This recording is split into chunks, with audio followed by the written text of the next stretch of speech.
সকালে ঘুম থেকে উঠে দৌড়ানোর অনেক উপকারিতা রয়েছে, যা শারীরিক এবং মানসিক স্বাস্থ্য উভয়ের জন্যই ভালো। দৌড়ানোর মাধ্যমে রক্ত সঞ্চালন বাড়ে এবং শরীরের প্রতিটি অংশে অক্সিজেন পৌঁছায়, যা শরীরের শক্তি এবং সুস্থতা বৃদ্ধিতে সহায়তা করে। দৌড়ানো একটি কার্যকরী ক্যালোরি পোড়ানো অ্যাক্টিভিটি। এটি আপনার বিপাক ক্রিয়া ত্বরান্বিত করে এবং অতিরিক্ত ফ্যাট কমাতে সাহায্য করে, ফলে ওজন কমাতে সহায়ক। নিয়মিত দৌড়ানো হার্টের কার্যক্ষমতা বাড়ায়, রক্তচাপ নিয়ন্ত্রণে রাখে এবং হৃদরোগের ঝুঁকি কমায়।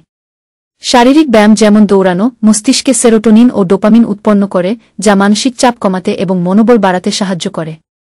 দৌড়ানো মস্তিষ্কে রক্ত সঞ্চালন বাড়ায়, যা স্মৃতিশক্তি এবং মস্তিষ্কের কার্যক্ষমতা বৃদ্ধি করে। সকালের ব্যায়াম, বিশেষ করে দৌড়ানো, শরীরকে ক্লান্ত করে এবং রাতে ভালো ঘুম আসতে সাহায্য করে। দৌড়ানো শরীরে হরমোনের সঠিক ভারসাম্য বজায় রাখতে সাহায্য করে, বিশেষ করে ইনসুলিনের কার্যকারিতা এবং স্ট্রেস হরমোন কমাতে সহায়ক। নিয়মিত ব্যায়াম হৃদরোগ, ডায়াবেটিস, স্ট্রোক ইত্যাদি রোগের ঝুঁকি কমায়, ফলে দীর্ঘ সময় পর্যন্ত সুস্থ থাকা সম্ভব। সকালে দৌড়ানোর ফলে শুধু শরীরই নয়, মনও অনেকটা সতেজ ও সুস্থ থাকে, যা সারাদিনের জন্য আপনার মানসিক অবস্থাকে উন্নত করতে সহায়তা করে।